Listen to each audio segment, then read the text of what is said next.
Welcome to the deep dive. We're here to, well, unearth some surprising truths from some really fascinating sources. That's the plan. Today, we're tackling a huge concept, heaven. But maybe not the heaven you're expecting. We're looking at it through the lens of thousands of near-death experiences, NDE, and how these reports seem to radically reframe what might await us. Our mission, really, is to peel back those layers.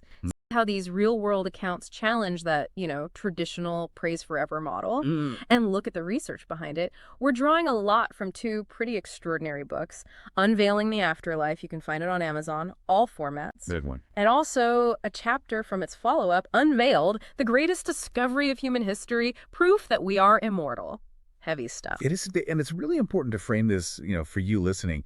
These books offer deep insights, absolutely. Yeah. But the whole topic of the afterlife, NDEs, Mm-hmm. it's incredibly vast. Yeah. Complex. So what we're diving into today represents one specific, fascinating view. It's well-researched, drawing from this massive body of NDE work that honestly hasn't really been fully pulled together yet. Not aggregated, yeah. Exactly. The author of these books, he's meticulously drawing on that research, on thousands of individual NDE reports to build these conclusions. Okay, so let's unpack this. When we talk traditional heaven, what's the usual picture, and what's that big unanswered question the source material points out? Well, the common idea, right, is this place where humans exist with God, a supreme being, and the main activity, constant praise for eternity. the hymns, the harps. Kind of.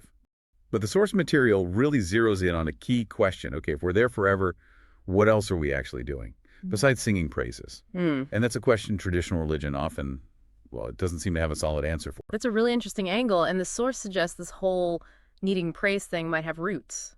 Well, less divine and more earthly. Precisely. I mean, think about it historically. Kings, emperors, they demanded constant praise, right? Adulation. Yeah, loyalty oaths, that sort of thing. Exactly. So in that context, praise can look like a tool, a form of control. Keep everyone focused on the authority, not on, say, their own journey or questions. Right. And there's a logical sticking point too, isn't there? Why would a perfect, all-powerful being need praise from creations? It feels contradictory. It does. Early religions often had gods who, needed offerings, needed worship to maintain power or whatever. And even with monotheism, sometimes that needy deity idea kind of lingered, even if it didn't quite make logical sense anymore. So this traditional view leads to what the source calls the empty heaven problem. Endless praise starts sounding less like bliss and more like, well, a bit of a drag, eternally speaking. A cosmic chore, yeah. And that's exactly where the NDE accounts offer such a striking contrast, a completely different vibe. Okay, this is where it gets really interesting. Like, Millions of people reporting these NDEs. What are they saying happens if it's not just passive worship? oh, it's incredibly active, dynamic. It's a universe of meaningful engagement, not just sitting around. Like what? Consistently, people report visiting amazing places of learning. Centers, libraries filled with universal knowledge. And this isn't just one or two stories. Right. Dr. Bruce Grayson's research, for instance, highlights how common these descriptions of structured learning environments are. Really detailed accounts. Wow. Learning centers. And more. People talk about actively participating in planning future lives. Their own lives. Their own, yes, and sometimes even helping guide others, like being involved in the process. They describe doing creative things, contributing to cosmic evolution, working on specific projects or missions. So real tasks. Purpose. Exactly, and this idea of multiple levels, continuous progress, that shows up all the time. Jeff Long's NDERF database, the Near-Death Experience Research Foundation, their cases frequently document these multiple levels of existence. It reinforces this picture of a dynamic, multi-dimensional reality, not just one static place. So they're not just being there, they're doing.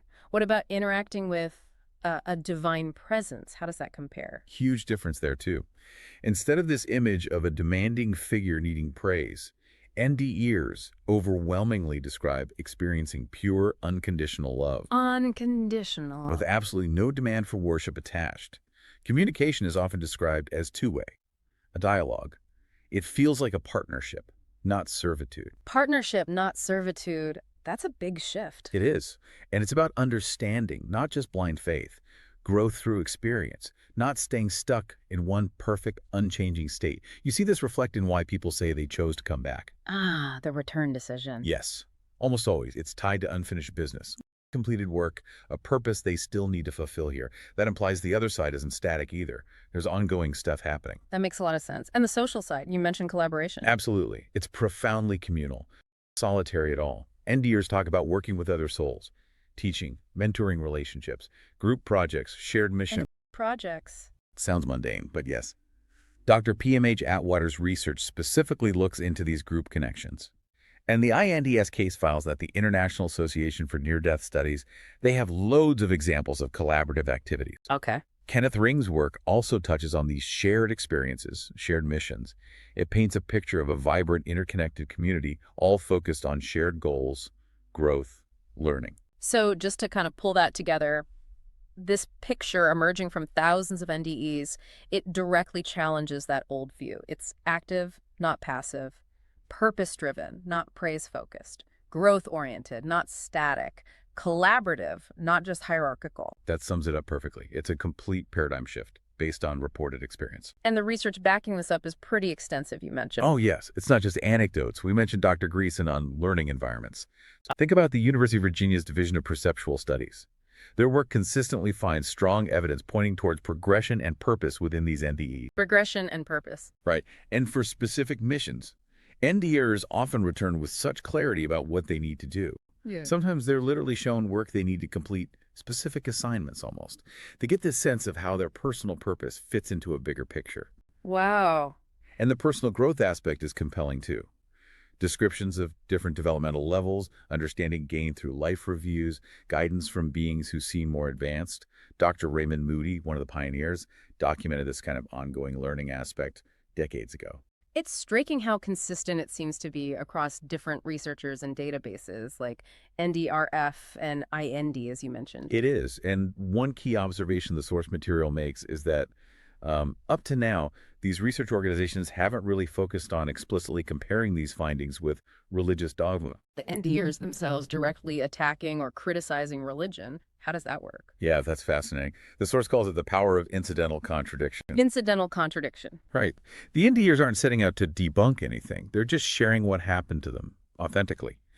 But in doing so, their descriptions naturally, organically, end up contradicting a lot of traditional teachings. Just by telling their story. Exactly. And the casualness of it is what makes it so powerful. They're not arguing, not trying to convince anyone of a theological point. They're just reporting. This is what I saw. This is what I did. Makes sense. There's no agenda perceived, so people listen differently. It feels like a shift in focus. You know, traditional religion might emphasize judgment, worship, reward, punishment, divine authority. But the NDers seem naturally focused on growth, learning, purpose, love, meaningful work, different priorities entirely. Many NDers remain spiritual, deeply so, but they often move away from rigid dogma.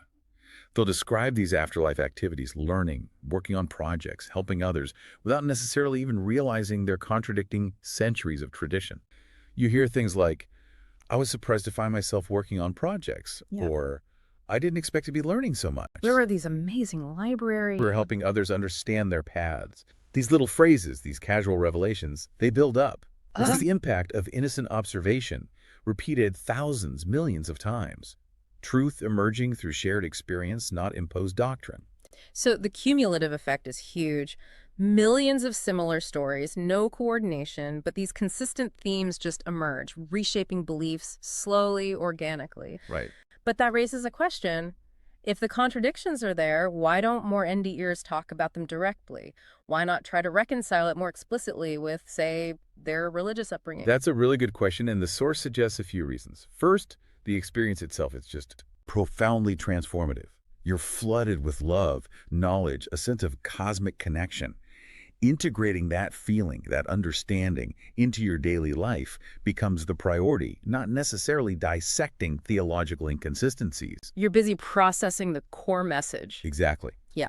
Second, many people do come from religious backgrounds. They might still hold those beliefs dear. Directly challenging core doctrines can feel threatening or disrespectful to their own faith journey or community, minimizing the contradictions rather than highlighting them. trying to bridge the gap. And I suppose most aren't trained theologians either. That's another key point. Most NDEers are ordinary people, not religious scholars. They might not fully grasp the depth of the doctrinal contradictions. Unpacking all that requires a certain kind of knowledge they just don't have. And finally, they really want to share the positive message. The core of the NDE is usually incredibly uplifting: love, peace, purpose, interconnectedness. That's what they're eager to communicate. That resonates more widely and feels more important than getting bogged down in doctrinal debates. Focusing on the universal human experience part of it. Precisely. So understanding all that helps explain why these incidental contradictions are so powerful. They land without direct confrontation, allowing the listener to connect the dots themselves. It's a natural unfolding, not a forced argument. Well put. Okay, so wrapping this up. The core idea from these books, Unveiling the Afterlife and Unveiled, is really to look at NDE aspects researchers maybe haven't fully analyzed yet, especially how they bump up against common religious expectations. While traditional religion might promise an eternity focused on praise, NDErs consistently report something very different: dynamic, purposeful, growth-focused. And that consistency makes those older concepts, well, harder to hold on to without asking some serious questions. It really does. And this emerging understanding, based on experience rather than just doctrine, it could genuinely reshape spiritual practices, what individual growth even means. The books lay out the evidence, the patterns. The reader connect the dots. Exactly. You, the listener, can draw your own conclusions about how this kind of natural testimony is slowly transforming beliefs, how truth seems to emerge from these shared human experiences. It doesn't mean NDers reject everything about religion, by the way. Many find positive aspects, valuable teachings, but their experience adds a whole new dimension. That's an important nuance. It is. So if this has sparked your interest, and how could it not, we definitely recommend getting hold of the full manuscripts. Unveiling the Afterlife and Unveiled, the greatest discovery of human history, proof that we are immortal. Dive into the full findings, the analysis, the case studies. Assess it all for yourself. It's quite a journey, well worth exploring. Definitely. So here's a final thought to leave you with. If our deepest purpose, as these experiences suggest, really is about continuous growth, learning, and meaningful contribution, how might that change the way you live your life starting today?